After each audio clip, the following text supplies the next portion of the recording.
Hello everybody, career right Hindi पर एक बार फिर आप सभी का स्वागत है। दोस्तों, अपने आज के इस वीडियो में एक और बहुत इंपॉर्टेंट टॉपिक के बारे में आपसे बात करने जा रही हूँ।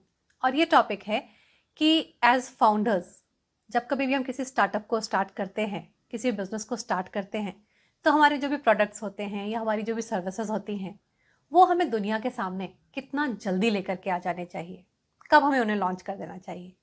और ये एक ऐसा सवाल है जिससे कि जो नए स्टार्टअप फाउंडर्स होते हैं स्पेशली, वो डेफिनेटली गुजरते हैं।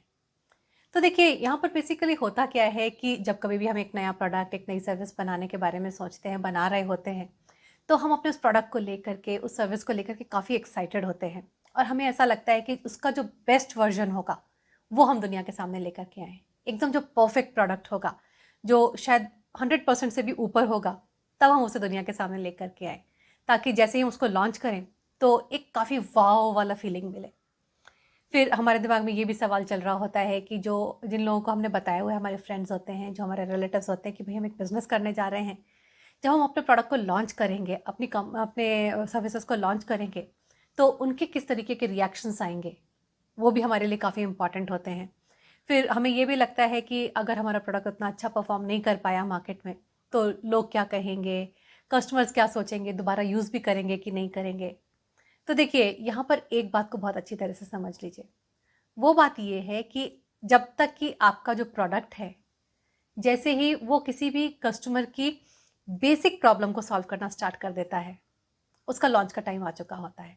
बिकॉज हर गुजरता दिन जब आप उसको लॉन्च नहीं कर रहे हैं, आपसे उस मौके को छीन रहा है जबकि आपको किसी का फीडबैक मिल सकता है उस प्रोडक्ट के बारे में। ठीक है। और एक और बहुत यहाँ इंपॉर्टेंट चीज़ है यहाँ पर समझने के लिए, वो ये है कि जितना हम अपने प्रोडक्ट के बारे में सोच रहे हैं, अपनी सर्विस के बारे में सोच रहे हैं, अपने बिजनेस के बारे में सोच रहे हैं, इस दुनिया को कोई फ़र्क नहीं पड़ता। अगर आप आज अपने प्रोडक्ट को लॉन्च करते हैं, वो उतना अच्छा परफॉर्म नहीं भी करता है, तो भी दुनिया कल उसको भूल जाने वाली है।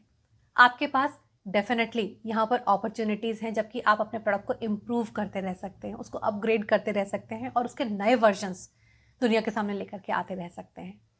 लेकिन अगर आप एक स्टार्टअप फाउंडर हैं जिसका कि एकदम नया बिजनेस है, आपको और कोई इससे पहले एक्सपीरियंस नहीं है, कभी आपने उस प्रोडक्ट को नहीं बनाया है किसी भी फॉर्म में, ना अपना जॉब करते हुए ना किसी और फॉर्म में, तो जैसे ही आपका वो प्रोडक्ट अपने बेसिक फंक्शन को परफॉर्म करना स्टार्ट कर देता है, उसके लॉन्च का टाइम, जैसा कि मैंने आपसे कहा, आ चुका होता है उसी दिन। अब चलिए इसी बात को आपको कुछ एग्जाम्पल्स के साथ समझाने की कोशिश करती हूँ। तो देखिए, हम सभी जानते हैं कि आज के ज़माने में गूगल एक कितनी बड़ी कंपनी है, कितने सारे फीचर्स अवेलेबल हैं, कितने सारे सर्विसेज अवेलेबल हैं। लेकिन क्या जिस समय गूगल का लॉन्च हुआ था, उस समय सारे फीचर्स, सारे फैसिलिटीज उसमें अवेलेबल थे? या क्या गूगल उस समय ऐसा दिखा भी करता था? बिल्कुल भी नहीं। अगर उस समय को आप याद करेंगे, तो गूगल एक काफ़ी बेसिक लुक के साथ में लॉन्च हुआ था। बिकॉज होता क्या है कि उस समय जो फाउंडर्स थे या को फाउंडर्स थे, उनका खुद के दिमाग में इतनी क्लैरिटी नहीं थी कि प्रोडक्ट को कितना हम एडवांस लेवल तक लेकर जाके जा सकेंगे आने वाले समय में। उस समय टेक्नोलॉजी भी इतनी एडवांस नहीं थी। उनके पास बेसिक एक प्रोडक्ट था जो कि उनको लगा कि हमारे जो यूजर्स हैं, उनकी रिक्वायरमेंट को, उनके प्रॉब्लम्स को सॉल्व करने के लिए रेडी हो गया है, और उन्होंने उसको लॉन्च कर दिया था। लेकिन मैं समझ सकती हूँ कि आप में से काफ़ी सारे जो यंगस्टर्स हैं, जो कि आने वाले समय के फाउंडर्स हैं, को फाउंडर्स हैं, हमारे देश में स्टार्टअप्स खड़े करने वाले हैं, उनमें से बहुत सारे लोगों का उस समय जन्म भी नहीं हुआ था, इसलिए शायद आप इस चीज़ के साथ उतना ज़्यादा रिलेट नहीं कर पाएंगे। तो आपको आपके ज़माने का एग्जाम्पल देती हूँ। याद कीजिए फेसबुक, जब फेसबुक का लॉन्च हुआ था, तो उस समय क्या आज हमें जितनी भी फैसिलिटीज़ दिखती हैं फेसबुक में, या जितने भी फीचर्स दिखते हैं, जिस तरह का फेसबुक आज हमें दिखता है, क्या उस तरीके का दिखा करता था? बिल्कुल भी नहीं दिखा करता था। उस समय फेसबुक का जो बेसिक पर्पस था, वो था कि आपको सोशली नेटवर्क करवा पाए अपने फ्रेंड्स के साथ में, अपने रिलेटिव्स के साथ में। और जैसे ही उनके पास उतना सॉल्यूशन आया, उन्होंने उस प्रोडक्ट को लॉन्च कर दिया था। धीरे धीरे करके समय के साथ में प्रोडक्ट इवॉल्व होता चला गया, और उसमें नए नए फीचर्स आते चले गए, नए नए फैसिलिटीज़ आते चले गए। ऐप का ज़माना उसके बाद में आया, उसके बाद में ऐप्स बन गए, राइट? तो इस बात को आप अगर रिलेट करने की कोशिश करेंगे, तो आप रिलेट कर पाएंगे अपने ऑनलाइन बैंकिंग सिस्टम के साथ भी। याद करने की कोशिश कीजिए, आज से 10-12 साल पहले जब ऑनलाइन बैंकिंग स्टार्ट हुई थी, तो उस समय हम कितना बेसिक काम उस पर कर पाते थे। हम सिर्फ अपने अकाउंट में लॉगिन कर पाते थे उस समय, और उसके बाद में हम वहाँ पर जाकर के अपना बैलेंस चेक कर पाते थे और पैसे इधर उधर ट्रांसफ़र कर पाते थे। That was it.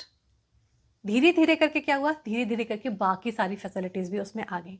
पर जैसे ही उनके पास एक बेसिक प्रोडक्ट आया कि आप अपना बैलेंस चेक कर पाएंगे और आपकी बेसिक रिक्वायरमेंट क्या है कि आप आपस में पैसे का ट्रांजैक्शन कर पाएंगे, वैसे ही प्रोडक्ट लॉन्च हो गया था।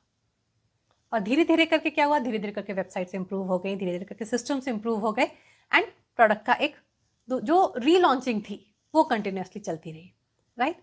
तो अगर आप आज की तारीख में भी देखेंगे तो इनफैक्ट आप देखिए कि यूट्यूब जब भी कोई नए फीचर्स रोल आउट करने की कोशिश करता है तो क्या करता है, अल्फा वर्जन आता है, फिर बीटा वर्जन आता है, फिर गामा वर्जन आता है।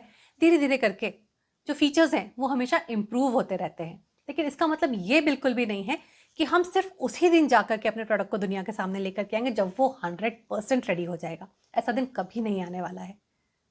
इस बात को समझना बहुत ज़्यादा ज़रूरी है, बिकॉज हर बीतता दिन आपको एक दिन पीछे कर रहा है इस डेस्टिनेशन से कि आपको अपना फीडबैक मिलना स्टार्ट हो सकता है, आपका प्रोडक्ट कस्टमर्स के सामने आ सकता है और आपको ये पता चलना स्टार्ट हो सकता है कि क्या मेरा प्रोडक्ट उनके प्रॉब्लम्स को सॉल्व कर भी रहा है या नहीं, और अगर कर रहा है तो कितनी एफिशिएंसी के साथ में, या मेरी आगे की डायरेक्शन क्या है। देखिए, जब मैंने भी इस चैनल पर अपने वीडियोस बनाने स्टार्ट किए थे तो मैं कैमरा के सामने इतनी ज़्यादा कंफर्टेबल नहीं थी, लेकिन क्या उसके कारण मैं रुकी रहती, या मेरे पास दूसरा ऑप्शन था कि ठीक है भाई, अगर कंफर्टेबल नहीं भी हूँ तो जितना कंफर्टेबल हूँ उसी कंफर्ट लेवल के साथ में आकर के वीडियोस बनाना स्टार्ट कर दूँ। और धीरे धीरे करके ये इम्प्रूवमेंट्स अपने आप आ जाते हैं, राइट। बिकॉज ये जो इम्प्रूवमेंट है ये एक एवोल्यूशन का प्रोसेस है। इसी तरह से प्रोडक्ट्स में भी होता है, आपका प्रोडक्ट भी इवॉल्व होता रहता है समय के साथ में।